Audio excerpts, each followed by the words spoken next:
Assalamu alaikum everyone. I am your instructor Salman Amin Malik for the course Calculus of Variations. आज हम Calculus of Variations का 10th lecture जो है ये start करने जा रहे हैं and we are in fact discussing the applications of Euler-Lagrange equations to the analytical dynamics और कुछ analytical dynamics की जो है वो examples हम consider करेंगे which can be solved by using the Euler-Lagrange equations which we have developed in the first part of the course of Calculus of Variations. Today we are going to start our 10th lecture of Calculus of Variations. ये lecture जो है हम in fact previous lecture में जो हमने example ली थी उसी से ही मैं start करना चाहूँगा. And if you remember, I didn't complete that example. I just considered that example in which one wedge is moving और इसको I think explain करने की कोई ज़रूरत नहीं, आप already जो है last lecture में मैंने explain की थी. Problem ये है हमारा कि एक block जो है, ये block जो है, ये block move कर रहा है एक wedge पे, wedge itself जो है वो move कर रहा है horizontal surface पे और वेज जो है वो ब्लॉक जो है ब्लैक कलर का mass having small m mass ये जो है ये स्लाइड कर रहा है on the wedge in this direction. तो जनरलाइज कोऑर्डिनेट्स हमने डिफाइन किए थे and in fact I have written down the position vector of both of our particles of dynamical system. ये हमारा डायनामिकल सिस्टम था जो कि कंप्लीट दो पार्टिकल्स पे कंसिस्ट कर रहा था, a block of mass small m and a wedge of mass capital m जो है ये कर रहा था. मैंने इसके आपको एक्सप्लेन कर दिए थे कि इसका अगर generalise coordinates x of t and y of t define किए जाएं, then the position vector of the wedge and the position vector of the block which is sliding on the wedge are given by this one. और ये मैंने explain किया था कि किस तरह जो है ये निकालने. अब नोटिस करें कि यहाँ पे x और y जो है ये फंक्शन ऑफ टाइम है.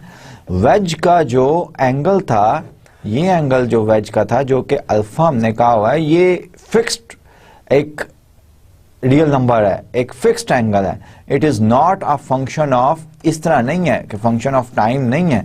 जबकि पिछली एग्जांपल्स में सिंपल पेंडुलम में यहाँ पे पेंडुलम उसका जो एक पॉइंट जो है वो मूव कर रहा है, उसमें एंगल जो था थीटा जो था वो फंक्शन था टाइम का. ठीक है, that is the difference between this example and the example of simple pendulum having moving fixed point नहीं है जो कि मूव कर रहा है. ठीक है, वो दोबारा एग्जांपल जो है वो हमने डिस्कस करनी है.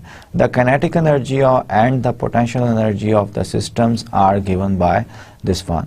काइनेटिक एनर्जी जो है फर्स्ट पार्टिकल की जो है वो 1/2, उसका मास जो है वो कैपिटल एम है वेज का, x डॉट स्क्वायर, क्योंकि v जो है यहाँ से v क्या आएगा, x डॉट आएगा I, तो v डॉट v ये काइनेटिक एनर्जी आ गई.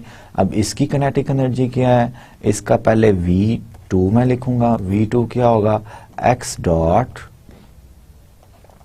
Plus y dot cos of alpha, क्योंकि ये कांस्टेंट है, साथ I plus y dot sine of alpha ये, और v dot v square calculate करना है, 1/2 m v स्क्वायर, v2 जो है वो ये है, इसी का डॉट प्रोडक्ट इसी वेक्टर से, तो ये क्या बनेगा, x dot plus y dot cos of alpha square plus y dot sine of alpha, y dot square sine square alpha, ये बनेगा. इसको अगर मैं कंप्लीट ओपन करूं तो x dot square plus y dot square plus 2x dot y dot cos of alpha ये आएगा. और यहाँ पे मैंने क्या आइडेंटिटी यूज की है कि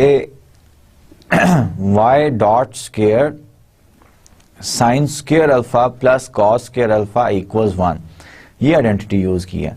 अब आप देखें कि आपके पास काइनेटिक एनर्जी एग्जैक्टली यही, दोनों का सम कर लें, इसका सम कर लें, 1/2 स्मॉल m इंटू दिस 1, यहाँ पे स्मॉल m जो है वो मिसिंग है, small m 1/2 small m into this expression जो कि यहाँ पे मैंने कैलकुलेट किया है। So this was the kinetic energy of my dynamical system. Let me go to the previous slide. अब पोटेंशियल एनर्जी के लिए,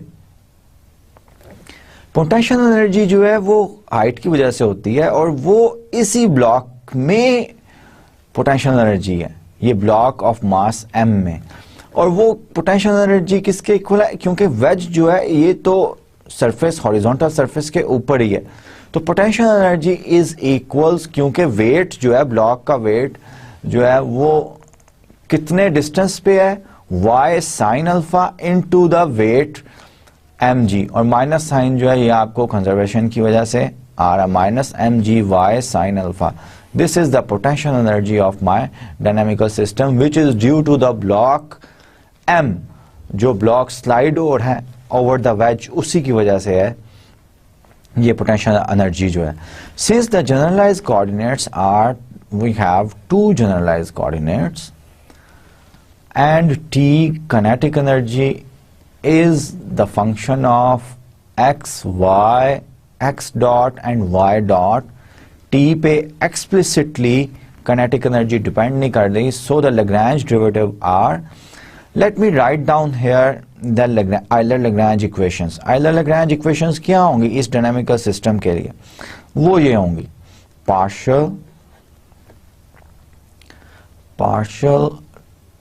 t over partial x dot और इसका d over dt minus partial t over partial x equals minus partial v over partial x।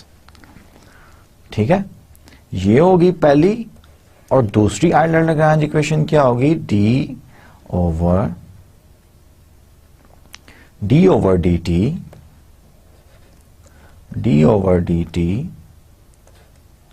partial t over partial y dot minus partial t over partial y equals minus partial v over partial y, ये होगी, ये second Euler Lagrange equation होगी। Kinetic energy और potential energy ये हमने determine कर लिया अपने डायनामिकल सिस्टम की। All we need to calculate the Lagrange derivatives, partial derivatives, partial t over partial x जो है हमारा, t में x कहीं है ही नहीं एक्सप्लिसिटली, तो ये 0 होगा। Partial t over partial x dot जो है ये m, इसका डॉट ये m x dot plus small m x dot इस टर्म से प्लस 0, क्योंकि यहां पे x डॉट है ही नहीं, plus 2y dot cos alpha into small m, ये पार्शियल डेरिवेटिव है, एग्जैक्टली यही पार्शियल डेरिवेटिव यहां पे लिखा हुआ है। x डॉट कॉमनली ले लिया हुआ है, ये capital M plus m plus small m cos alpha y dot, ये जो है ये आपका, और 2 से ये वाला 2 जो था यहाँ पे ये 1/2 से कैंसल आउट हो गया। ठीक है, तो partial t over partial x dot मेरे पास ये एक्सप्रेशन बनता है। Meanwhile partial v over potential energy ये थी, इसमें x कहीं है ही नहीं, तो partial v over partial x जो है ये 0 बन रहा है। अब जो है, अब आप देखें कि partial t over partial y, second जो है वो भी y कहीं एक्सप्लिसिटली मुझे t के एक्सप्रेशन में नजर नहीं आ रहा, so we have the partial derivative with respect to y of t kinetic energy equals not partial t over partial y dot के विद रिस्पेक्ट इसका 0 0 प्लस 1/2 m y डॉट बनेगा plus 2x dot y dot का 1 cos alpha. ये exactly यही लिखा हुआ है यहाँ पे, m जो है ये यहाँ पे स्मॉल m भी आएगा, ठीक है। This one and this one, partial v over partial y जो है ये माइनस mg साइन अल्फा आ जाएगा। अब एक बात आप नोटिस करें कि लास्ट लेक्चर में मैंने आपको बताया था कि अगर पार्शियल जो जनरलाइज्ड आयलर लैग्रांज इक्वेशंस हमने ड्राइव की थी, कि अगर हमारा यहाँ से हमें वेरीफाई भी वो हो रहा है, I just want to make a comment कि आप यहाँ पे देखें कि partial v d over D T,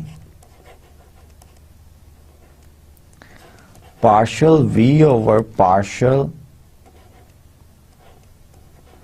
q j dot जो है ये 0 है। अब q j हमारे जनरलाइज कोऑर्डिनेट से q1 यहां पे क्या है x, partial v over partial x dot आपको कहीं नजर आ रहा है? नहीं, 0। Partial v over partial y dot v से वो भी नजर नहीं आ रहा, 0। तो ये 0 टर्म है। तो ये जो आयलर लैग्रांज इक्वेशंस लिखी हुई हैं, इनको इस तरफ दूसरी तरफ ले जाके मैंने इनको इस फॉर्म में लिखा था ना, d ओवर डी टी, मैंने इस फॉर्म में लिखा था d over D T partial d over D T partial l over partial x dot minus partial l over partial x equals not, Lagrangian की फॉर्म में लिखा था ना। तो इस एग्जांपल से वेरीफाई भी हो रहा है कि ये जो है ये टर्म जो है ये आपकी 0 है, और आप जो है ये जो partial derivative with respect to x है इसको दूसरी तरफ ले जाके x डॉट के विद रिस्पेक्ट इधर ऐड कर सकते हैं, और अल्टीमेटली t माइनस v जो है वो लैग्रांजियन में आप लिख सकते हैं। अब लैग्रांज इक्वेशंस जो हैं वो कोरस्पॉन्डिंग टू ईच कोऑर्डिनेट जो है वो हम लिख लेंगे। Lagrange equation corresponding to x coordinate जो है वो ये मेरे पास आती हैं, पार्शियल डेरिवेटिव मैंने कैलकुलेट किए हुए हैं, partial t over partial x जो था वो 0 था, तो ये 0 यहाँ पे है। और ये पार्शियल डेरिवेटिव कौन सा है? ये partial derivative partial t over partial x dot, ये partial t over partial x dot है ये वाला डेरिवेटिव इक्वल्स, और partial v over partial x जो था वो भी 0 था, तो इक्वेशन में पुट कर दिया, ये इक्वेशन मेरी बन गई, ठीक है। And the equation corresponding to the coordinate y d over dt, this was my partial t over partial y dot, ये मेरा क्या था? Partial t over partial y dot, और partial t over partial y as usual 0 था, whereas partial v over partial y जो था वो mg sine alpha था, माइनस mg साइन अल्फा था। और यहाँ पे हमें पता है लैग्रांज इक्वेशंस में minus partial v over partial y होता है, तो माइनस माइनस जो है वो कैंसल आउट हो गया, ultimately we have this plus mg sine alpha. So these are the Euler Lagrange equation. If we now perform, अब आप यहाँ देखें ये कांस्टेंट, ये फंक्शन है टाइम का, तो x डबल डॉट क्या आ रहा है? x डबल डॉट आएगा मेरे पास इनटू m प्लस m।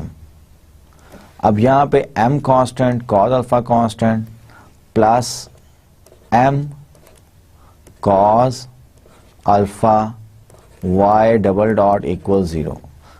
तो ये इस इक्वेशन से ये मेरे पास आ रहा है, इस इक्वेशन से मेरे पास क्या आएगा? Exactly x double dot plus m y double dot equals m g sine alpha. सिर्फ ये डॉट जो है ये डबल डॉट में कन्वर्ट हो जाएंगे और m cos अल्फा, ये m भी कांस्टेंट है, cos अल्फा भी कांस्टेंट है, m कांस्टेंट है, यहाँ पे ये भी कांस्टेंट है। तो फ्रॉम दीज टू इक्वेशंस, जो कि एक ये लिखी हुई है स्टैटिक, और इससे कौन सी इक्वेशन आएगी, इससे ये इक्वेशन आएगी, m cos alpha x double dot plus m y double dot equals m g sine alpha, ये इक्वेशन मेरे पास आएगी। इन दो इक्वेशन से, जो कि स्टैटिक और डबल स्टैटिक मैं लिख रहा हूं, इन दो इक्वेशन से I can have x double dot, जो कि ये मैंने लिखा हुआ है, and y double dot equals this one. अब यहां पे देखें, आपका जो राइट हैंड साइड्स हैं of both these Euler Lagrange equations, m constant है, g कांस्टेंट है, साइन अल्फा कांस्टेंट है, all these are constants, m constants. तो इसके अगर मैं इंटीग्रेट करना चाहूं तो y डॉट क्या आएगा, y डॉट इक्वल्स, और इस पूरे कांस्टेंट का नाम मैं c1 रख देता हूं, c1t, integrate with respect to time हम कर रहे हैं, प्लस c2, और y क्या आएगा, c1t square by 2 plus c2t plus c3, ये एक इक्वेशन आ गई। और दूसरा क्या आएगा, similarly I have the expression for x, constants जो है वो डिफरेंट लूंगा। और एक्सेलरेशन जो है, हमें प्रॉब्लम में कहा गया था कि एक्सेलरेशन जो है वो डिटरमिन करें। अब एक्सेलरेशन जो है वो हमें पता है कि एक्सेलरेशन डायनामिकल सिस्टम का क्या होता है, वो सेकंड डेरिवेटिव होता है d, अगर पोजीशन वेक्टर r है तो dr ओवर dt ये वेलोसिटी होती है, और dv ओवर dt जो है ये एक्सेलरेशन होता है। In other words, acceleration equals d2r over dt square. अब x ऑफ t और y ऑफ t अगर r जो है इस पे डिपेंड कर रहा है, तो उनके सेकंड डेरिवेटिव कांस्टेंट्स आ रहे हैं, तो एक्सेलरेशंस जो है both are the constants, and we can have the accelerations easily interpret किए जा सकते हैं, और ये सिर्फ कांस्टेंट्स पे डिपेंड कर रहे हैं। तो एक्सेलरेशन, एक ही एक्सेलरेशन से both wedge as well as जो आपका ब्लॉक है वेज के ऊपर, वो दोनों कांस्टेंट एक्सेलरेशन से जो है वो पास कर रहे हैं। अब ये पार्टिकल, ये प्रॉब्लम जो है ये हमने पहले भी डिस्कस किया था, लेकिन अब इसको जरा डिफरेंट फॉर्म में डिस्कस करते हैं, and I leave it as an exercise to you कि इस प्रॉब्लम की विदाउट दिस फोर्स, इस प्रॉब्लम में अब ये नई एफ जो है ये फोर्स सिर्फ हमने नहीं डाली है, इस फोर्स के अलावा जो है वो आपने आयलर लैग्रेंज इक्वेशंस जो है वो लिखनी है।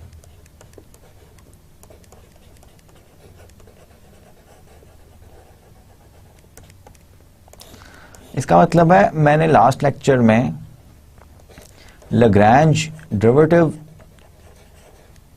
कैलकुलेट कर लिए थे, काइनेटिक एनर्जी कैलकुलेट करके। All you have to do, write down the potential energy,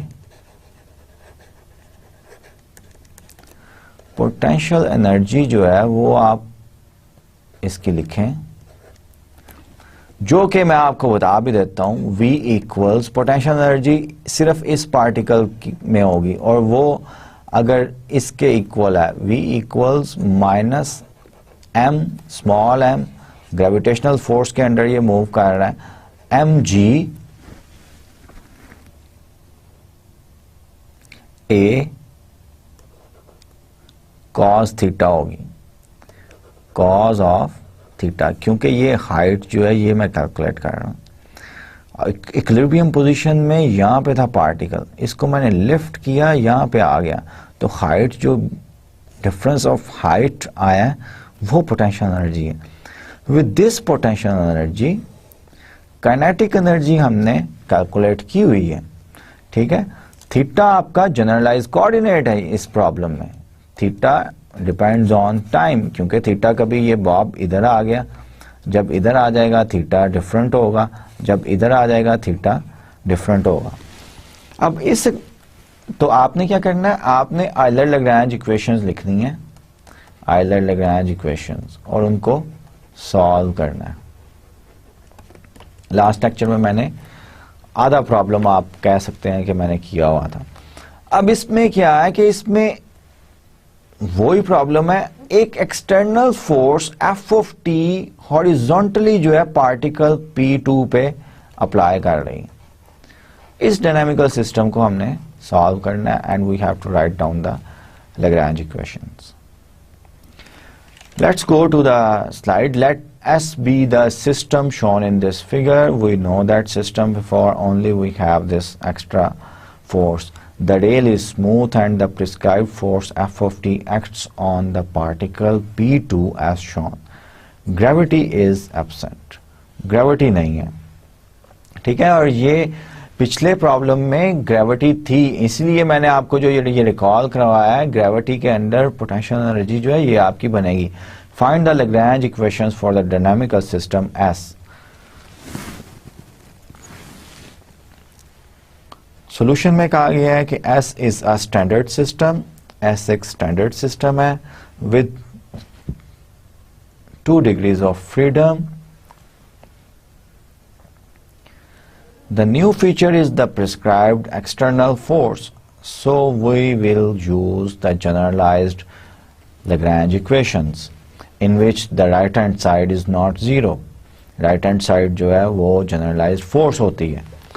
This time dependent force cannot be represented by potential energy.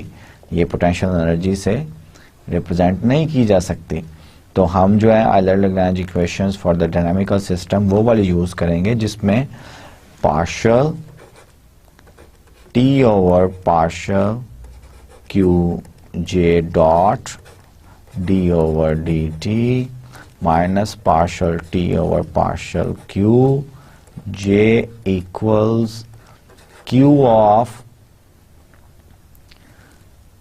जे था। Q of J was the force components along the QJ coordinates, ठीक है। This time dependent force cannot be represented by the potential energy and so the generalized forces QJ must be evaluated directly. Generalized forces जो है इनको directly हम calculate करेंगे। Take generalise coordinates, ये हमें पता है कि इस प्रॉब्लम के लिए generalise coordinates x and t हैं and both of these are the function of time and theta t, where x of t is the position of the particle p1 from the fixed point origin and theta t is the angle of the from the equilibrium position, और ये कई बार मैंने describe किया हुआ। Take the generalized coordinates xt as shown in the figure and let the corresponding generalized forces along corresponding to generalized coordinates are qx and q theta. Then since s has just 2 particles, s के सिर्फ 2 ही particle हैं, तो q of x को हम calculate करेंगे। ये x coordinate के और ये फोर्स जो है ये पार्टिकल 1 के कोरस्पोंड है और ये फोर्स जो है कंपोनेंट ऑफ QX पार्टिकल 2 का है, ठीक है। ये फोर्स जो है पार्टिकल 1 का for the generalise coordinates theta है और ये फोर्स जो है पार्टिकल 2 की है। इसीलिए यहाँ पे आप देख रहे हैं R1 is the position vector of particle 1, R2 is the position vector of particle 2 और ये इनके partial derivative with respect to x हैं। F1 is the component of force if we have any applying on the particle 1। अब particle 1 में तो कोई force apply ही नहीं हो रही, gravity absent है, तो F1 जो है x की direction में वो 0 है for particle 1। लेकिन F2 जो है x की डायरेक्शन में, पिछली स्लाइड पे अगर हम जाएं तो x की डायरेक्शन ये है, ठीक है, ये x एक्सिस की डायरेक्शन है।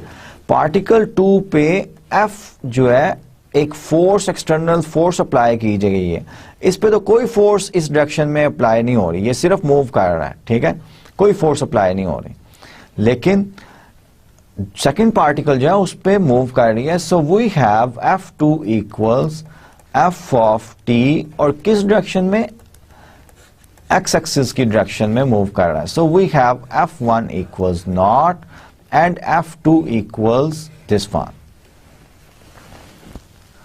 ये हमारे जनरली F के कंपोनेंट्स हैं। अब F1 यहां पे पुट कर दें, F2 यहां पे पुट कर दें, we will have QX equals F of t, और R जो था position vectors with respect to generalise coordinates of particle 1 and particle 2, ये हमने यहाँ पे कैलकुलेट किए हुए हैं। F2 इक्वल्स दिस वन है, partial R2 over partial X जो है, यहाँ पे कोई X नहीं है, partial R2 over partial X जो है ये सिर्फ I ही आएगा, तो F2 डॉट I, तो ये हमारे पास Q ऑफ X जो है generalize coordinates with respect to generalized force with respect to generalize coordinate X जो है वो F ऑफ T आ गया। ये एक्सप्रेशन हमारे, और F ऑफ 1 0 है, इसलिए यहाँ पे पार्शियल R1 और पार्शियल X I आ रहा था, वो तो नल वेक्टर ही आ गया। तो ultimately we have Q of X equals F of T, और ये Q ऑफ X जो है ये राइट हैंड साइड फॉर्म करेगा मेरी आइलर लैग्रेंज इक्वेशंस की। And Q of theta, F1 मेरा 0 ही है, F2 मेरा F ऑफ T I है, partial R2 over partial R1 over partial theta वो भी 0 है, तो ये मेरा 0। ये इसके लिए मैं partial R over R2 over partial theta जो है वो कैलकुलेट कर सकता हूँ। थीटा यहाँ पे मेरा फंक्शन है, ये तो 0 हो जाएगा, A एज इट इज आएगा कॉस थीटा I, और कॉस थीटा का माइनस साइन थीटा होता है, ये plus A as it is sine theta, and in the direction, ये मेरे पास I आ रहा था और ये मेरे पास K डायरेक्शन आ रहा था, तो partial R2 over partial theta ये एक्सप्रेशन बना। अब इसका डॉट प्रोडक्ट लेना है मैंने F2 से। F2 मेरी क्या है, F2 मेरा जो है ये F ऑफ T I है, इसका डॉट प्रोडक्ट इसके साथ वो ऑब्वियसली क्या आएगा, F of T into the I component of A cos of theta, plus इसमें तो kth कंपोनेंट जो है वो 0 है, 0 into A sine of theta, तो ये मेरे पास कंपोनेंट Q थीटा जो है वो अल्टीमेटली क्या बन गया, F of T A cos of theta. ये the force component with respect to the in the direction तो नहीं कहना चाहिए वैसे, with respect to the generalised coordinates theta is given by this one, जो मैंने आपको इवेल्युएट करके दिखा भी दिया। अब मेरे पास ये R1 R2 है, और पिछले लेक्चर में मैंने इसकी काइनेटिक एनर्जी जो है वो आपको करवाई थी कि kinetic energy of that dynamical system जो है वो ये है। काइनेटिक एनर्जी तो चेंज नहीं होगी ना, सिर्फ फोर्स जो है वो पोजीशन वेक्टर्स उसी तरह ही हैं, और काइनेटिक एनर्जी मास P1 पार्टिकल का भी मास m है, P2 पार्टिकल का भी मास जो है ये m ही है, तो ये आपके पास मैसेज आ गए। And you can easily calculate the kinetic energy by using the well known formula 1/2 mv²। अब यहाँ पे बार बार मैं कहता हूँ कि यहाँ पे total kinetic energy of the dynamical system जो है वो पार्टिकल 1 की काइनेटिक एनर्जी है प्लस पार्टिकल 2 की काइनेटिक एनर्जी जो है, दोनों को ऐड करके हमने ये काइनेटिक एनर्जी जो है ये कैलकुलेट की हुई है। Once we have the kinetic energy and the forces, we will calculate the Lagrange derivative. अब हमारा जो है ये Lagrange equations, Euler Lagrange equations क्या होंगी, मैंने यहाँ पे लिखा हुआ है calculate the Lagrange derivatives. Lagrange derivatives इस प्रॉब्लम के लिए हमने पहले भी कैलकुलेट किए हुए हैं। Let me write down the Euler Lagrange equations. Euler Lagrange equations ये होंगी d over D T partial T over partial X dot minus partial T over partial x equals Q of x. और दूसरी Lagrange equation क्या होगी, D over D T partial T over partial theta dot minus partial T over partial theta equals Q of theta. अब Q of theta भी हमने निकाल लिया हुआ है, क्यू ऑफ एक्स भी निकाल लिया हुआ है, काइनेटिक एनर्जी हमारे पास ये है, तो partial T over partial X dot जो है ये हमारे पास क्या बनेगा, 2m(x) डॉट यहां पे plus ma cos theta theta dot, क्योंकि x डॉट यहां पे है ही नहीं, तो partial T over partial theta dot जो है ये भी आप इजीली कैलकुलेट कर सकते हैं, ये x dot ma cos theta plus m theta dot ये बनेगा आपका। तो आइलर लैग्रेंज इक्वेशन में ये हम प्लग इन कर देते हैं। क्यू एक्स हमें पता है कि ये क्यू ऑफ एक्स हमने पिछली स्लाइड पे कैलकुलेट किया है, it is F of T.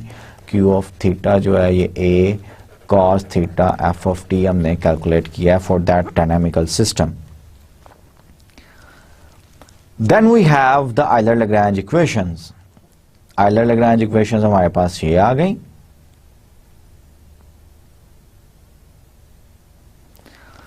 यहां पे डी पार्शियल टी और पार्शियल एक्स डॉट ये जो है ये हमने पुट किया हुआ है, यू कैन वेरीफाई। और क्योंकि partial T over partial x जो है, एक्स कहीं आपको नजर आ रहा है एक्सप्लिसिटली, इसका काइनेटिक एनर्जी में कोई नहीं है, तो दैट विल बी जीरो। तो यहां पे -0 आ रहा है, इक्वल्स क्यू ऑफ एक्स होता है, तो Q of X equals F of T है। D over D T partial T over partial theta, ये पार्शियल टी और पार्शियल थीटा है।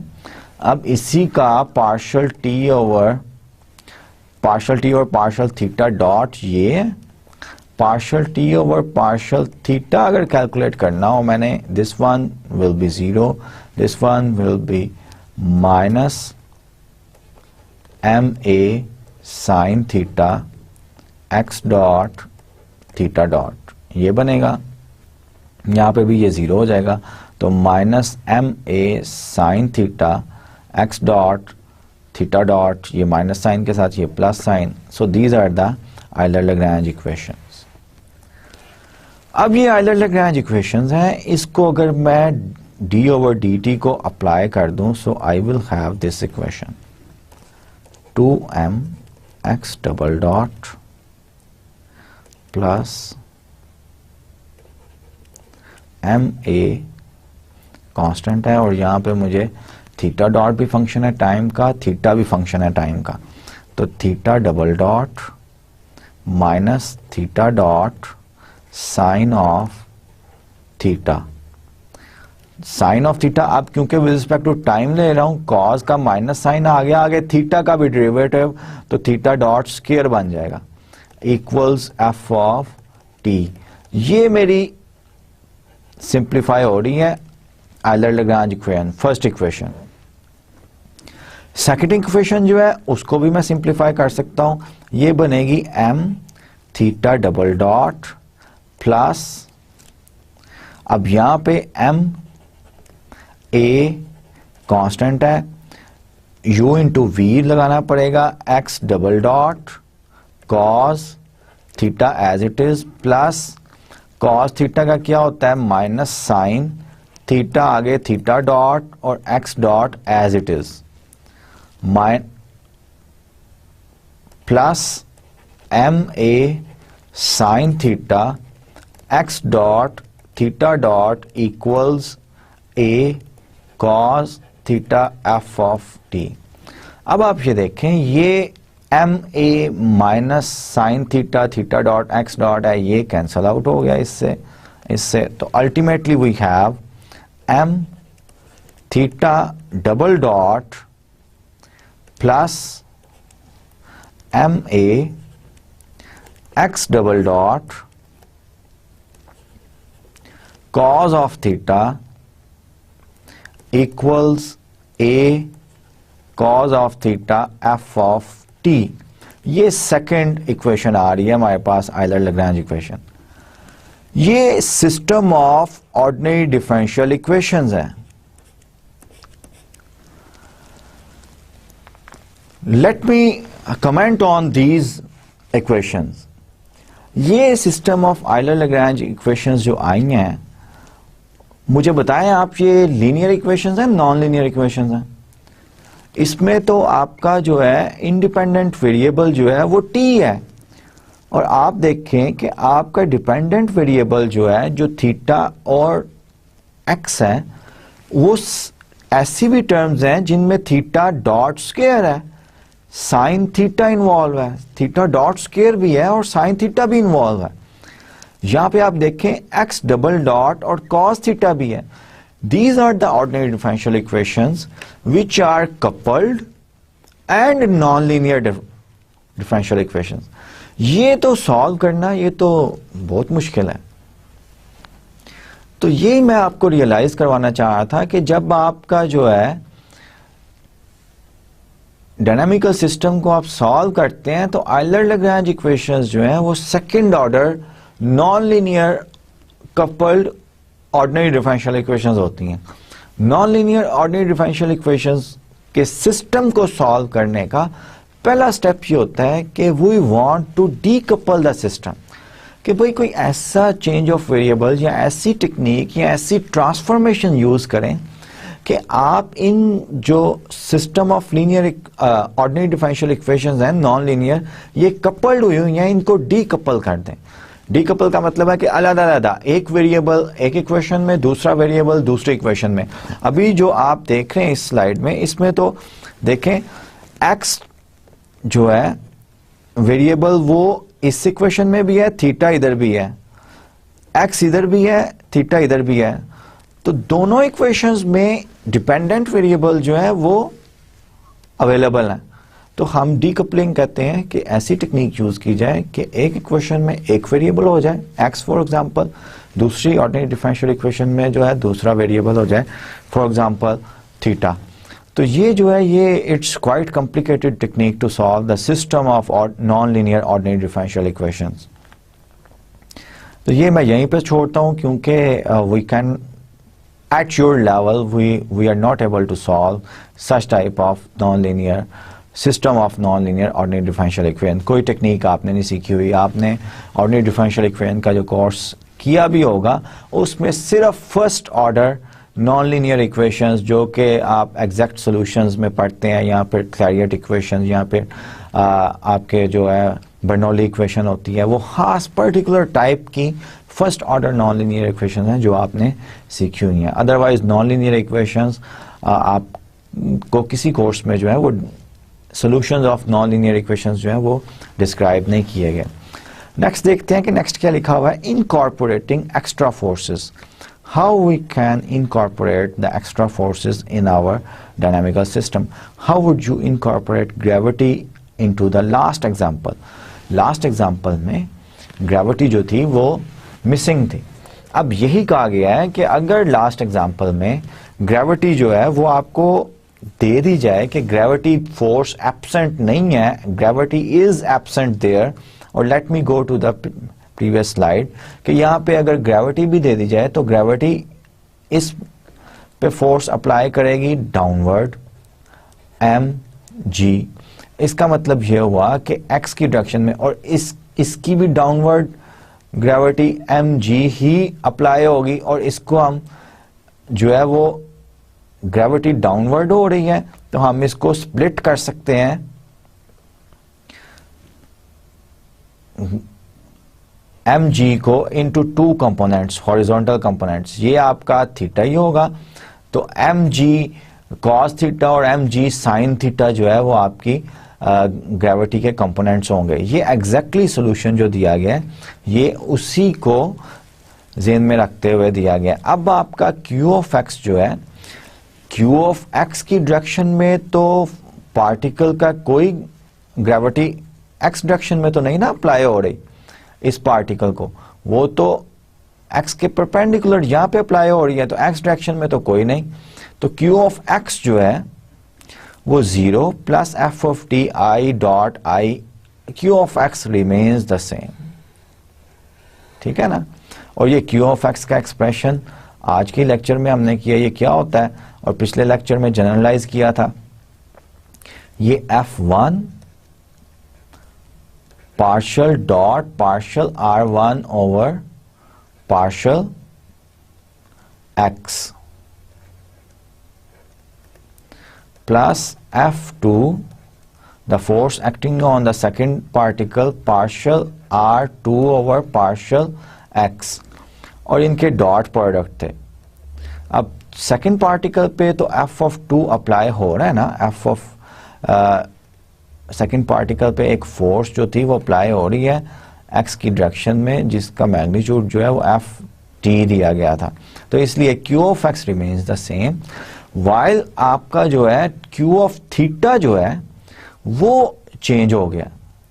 क्यू ऑफ थीटा क्या है यहाँ पे कि इसका कंपोनेंट जो है ये वाला कंपोनेंट जो है एम जी, तो ये अप्लाई हो रहा है ना, इसको हम डिकम्पोज कर सकते हैं रेक्टेंगुलर कंपोनेंट्स में, और ये एंगल थीटा ही होगा, ठीक है। तो एम जी ये एंगल थीटा है, एम जी साइन थीटा जो है वो हम ऐड करेंगे, और क्योंकि डायरेक्शन ऑपोजिट है इसलिए एम जी साइन थीटा जो है वो माइनस ऐड किया गया, और क्यू ऑफ थीटा जो है वो आपका ये बनता है अगर ग्रेविटी ऐड कर दी जाए।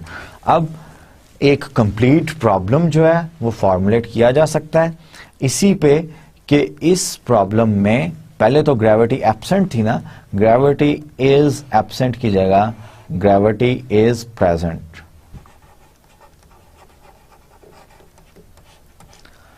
कुछ चेंज नहीं होगा, सिर्फ क्यू एक्स और क्यू थीटा, क्यू एक्स भी बल्कि वो ही रहता है। काइनेटिक एनर्जी ये सिर्फ चेंजेस होंगी, ये चेंज होगा और आपका ये चेंज होगा, और इसमें चेंजेस क्या आएंगी वो मैंने एक्सप्लेन कर दिया।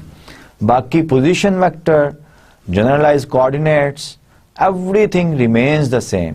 तो आपका ये जो है जो नॉन होमोजीनियस पार्ट है ऑर्डिनरी डिफरेंशियल इक्वेशंस का वो चेंज हो जाएगा, और नॉन होमोजीनियस पार्ट जो है उसमें भी देखें कॉस थीटा, क्यू थीटा में कॉस थीटा आ रहा है, साइन थीटा आ रहा है। कॉस थीटा साइन थीटा जब आते हैं तो इसका मतलब ये होता है कि ये थीटा डिपेंडेंट वेरिएबल है, और ये non linear equations non linearity में रोल प्ले कर रहा है।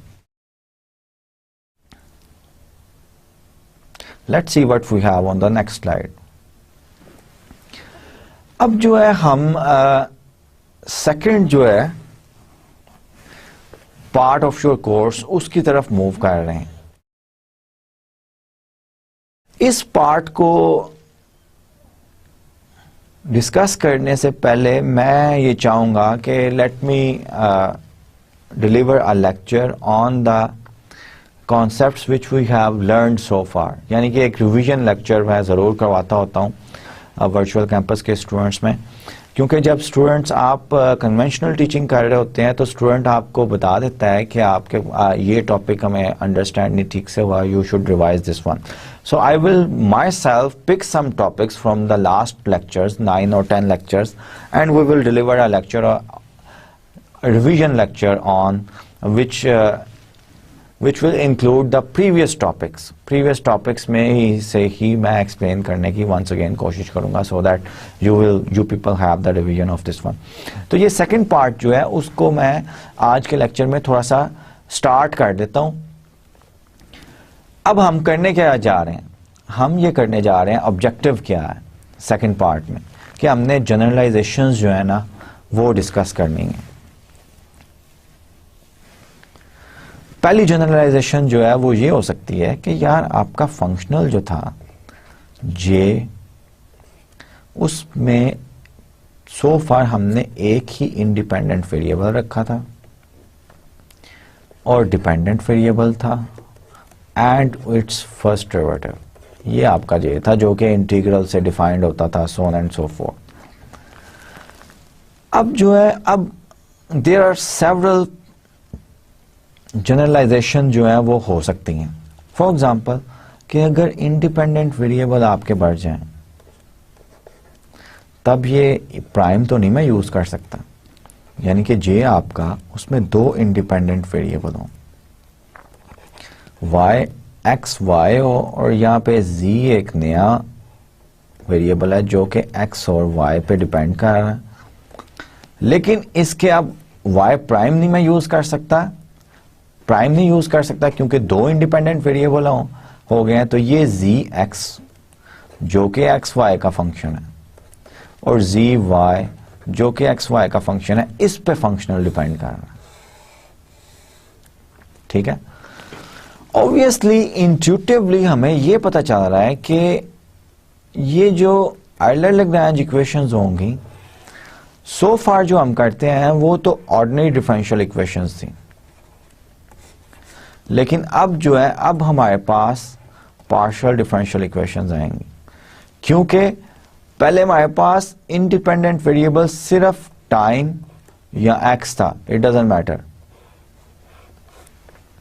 लेकिन अब हमारे पास इंडिपेंडेंट वेरिएबल जो है वो दो आ गए हैं, एक्स एंड वाई आ गए। तो पहले जो इंस्टिंक्ट हमारी ने बताई कि यार पहला चेंज तो ये होगा कि ordinary differential equation will be replaced to the partial differential equation, और ये मैंने आपको पहले कहा हुआ है कि पार्शियल डिफरेंशियल इक्वेशंस को सॉल्व करना is rather complicated than the ordinary differential equation. तो फर्स्ट जनरलाइजेशन तो ये है, ये मैं जस्ट ओवरव्यू आपको बता रहा हूं कि आपने क्या क्या डिस्कस करना है। दूसरी जनरलाइजेशन क्या हो सकती है, जो कि आज के भी लेक्चर में और प्रीवियस लेक्चर में हमने एप्लीकेशन टू एनालिटिकल डायनामिक्स जो है वो हमने किया था, और इसको हम ज़रा रिगोरस वे से डिस्कस करेंगे, कुछ रिमार्क्स वगैरह भी मैं आपको बताऊंगा कि इंडिपेंडेंट वेरिएबल तो एक ही है, लेकिन डिपेंडेंट वेरिएबल आपके y1x, y2x up to so on yn(x) हैं, और इनके फर्स्ट डेरिवेटिव्स पे भी डिपेंड करता है, y1 prime x so on yn prime x. So if our functional has one independent variable and more than one independent variable, we have already discussed this one in analytical dynamics, applications to analytical dynamics lectures में, जो कि आज का भी lecture था और previous lecture भी था, कि हमारी Euler-Lagrange equation for this type of functional वो क्या बन जाती हैं, partial f over partial y j, let's say, minus d over dx partial f over partial y j prime equals not. ये आयलर-लैग्रेंज इक्वेशंस हमारी बनती हैं where j starts from 1 to up to so on n. j जो है ये हमारा बनता है। अब एक और जनरलाइजेशन ये भी हो सकती है कि यार ये जो फंक्शनल हम कंसिडर कर रहे हैं, इन फंक्शनल को किसने कहा है कि ये सिर्फ y प्राइम तक ही रिस्ट्रिक्टेड लें, y not y double prime, y triple prime, so on and so fourth, y nth derivative. ये भी जनरलाइजेशन पॉसिबल है कि एक ही वेरिएबल हो, इंडिपेंडेंट वेरिएबल, लेकिन हायर डेरिवेटिव्स पे आपका फंक्शनल जो है वो डिपेंड कर रहा हो, ये भी हम डिस्कस करेंगे।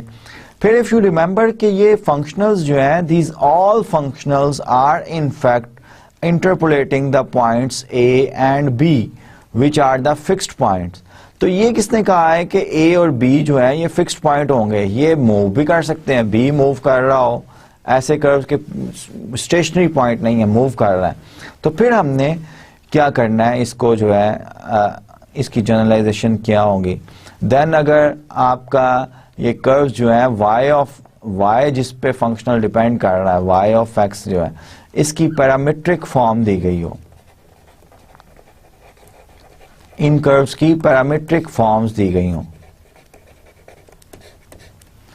पैरामीट्रिक फॉर्म्स दी गई हो, तो फिर हम किस तरह जनरलाइजेशन होगी, and so on and so fourth, और हैमिल्टोनियन और जैकोबी थ्योरी जो है वो भी डिस्कस करेंगे।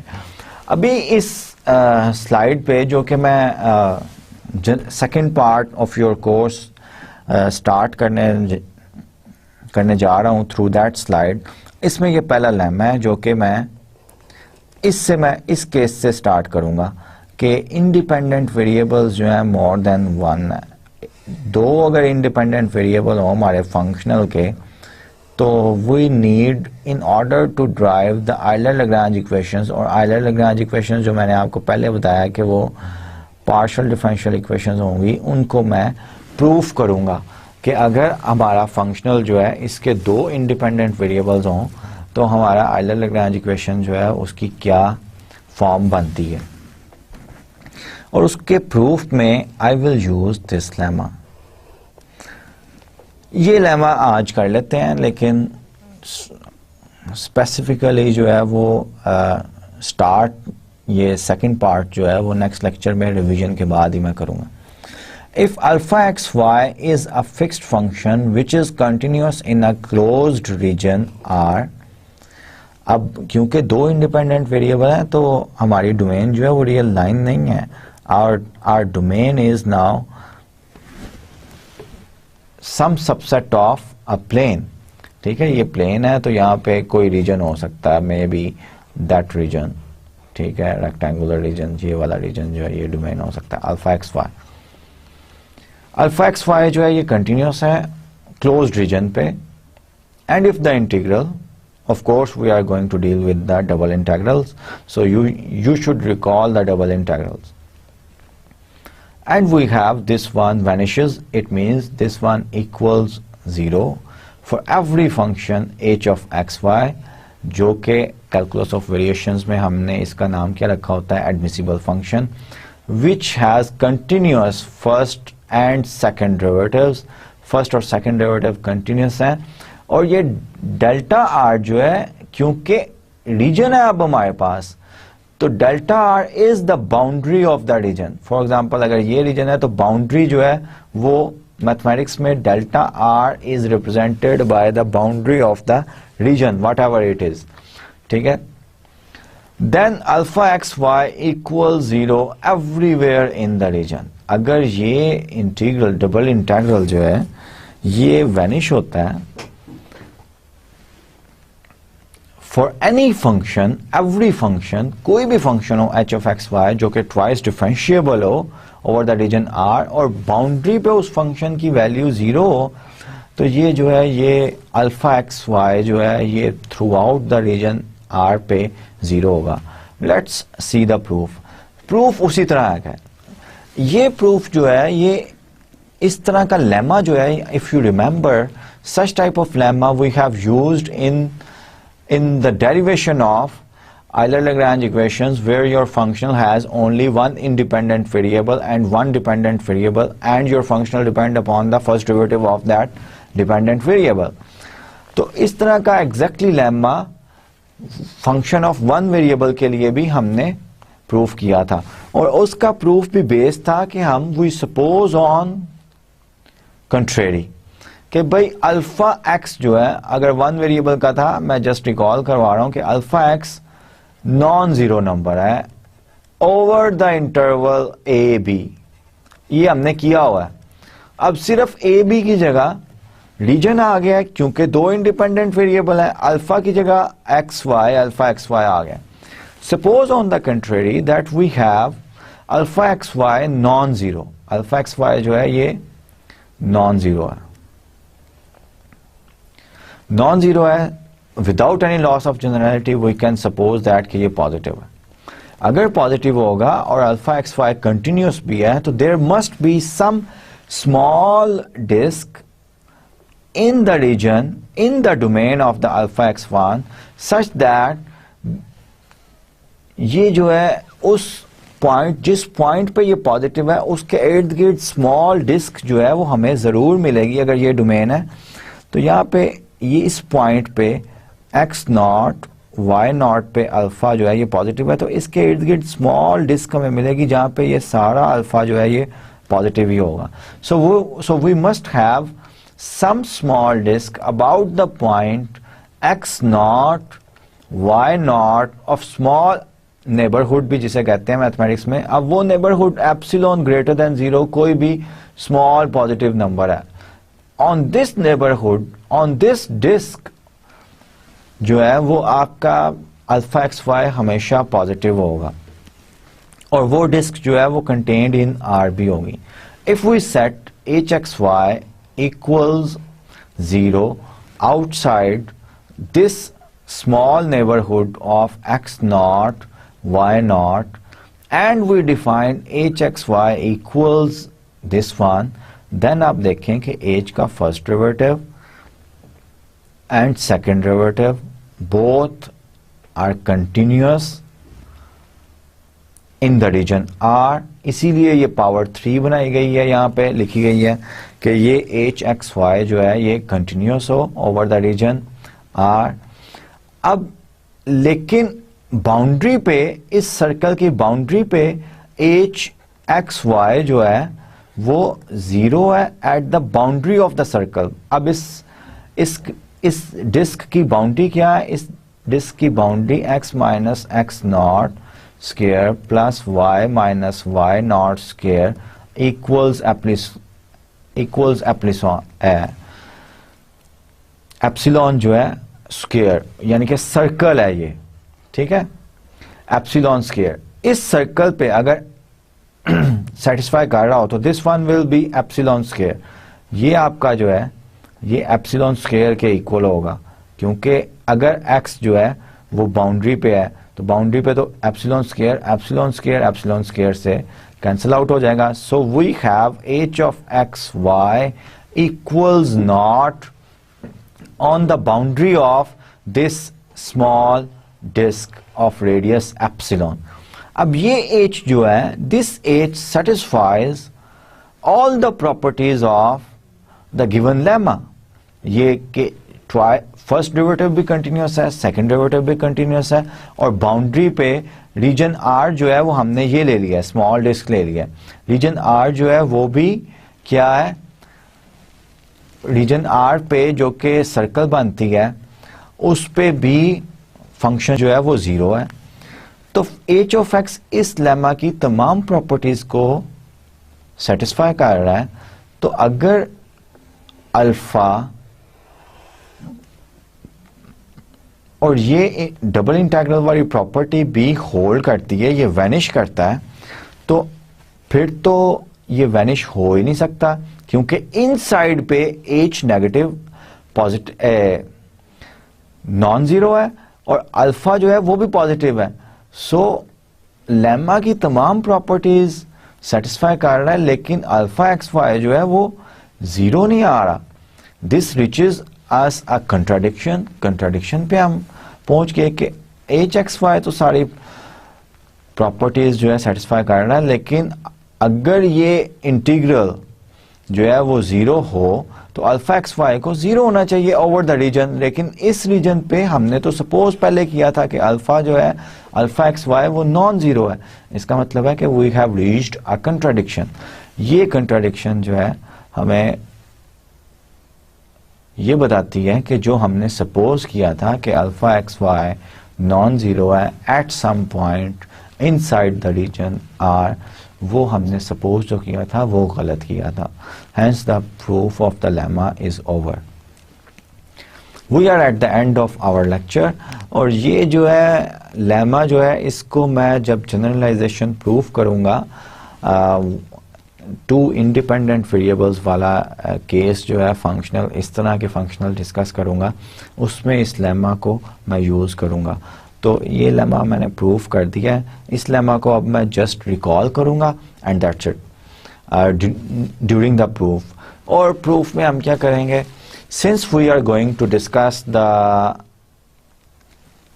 Independent variable more than one, so double integrals इसको प्लीज रिकॉल कीजिएगा, otherwise you will be uncomfortable in the coming lectures.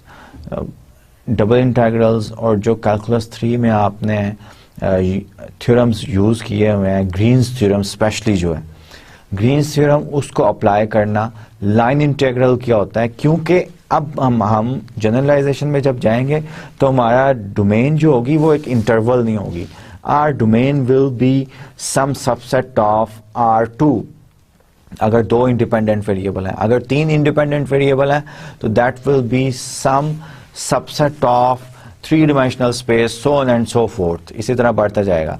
तो आपने लाइन और उनकी बाउंड्री जो है, बाउंड्री पे कर्व जो कि हम लाइन इंटीग्रल्स कहते हैं, लाइन इंटीग्रल्स, और रीजन पे जो कि डबल इंटीग्रल्स हमारे होंगे अगर R2 में 2 इंडिपेंडेंट वेरिएबल हैं। तो Green's theorem in fact provides you the relationship between the line integrals and the double integrals. तो Green's theorem, divergence theorem, Stokes theorem and double integrals, line integrals, इनको please recall कीजिएगा। आपने calculus 3 में जो है ये कोर्स, इस course में ये डिस्कस किए हुए हैं। तो कोई अगर आपने नहीं भी किए हुए तो लेट मी टेल यू कि आप कोई भी कैलकुलस की बुक पकड़ें।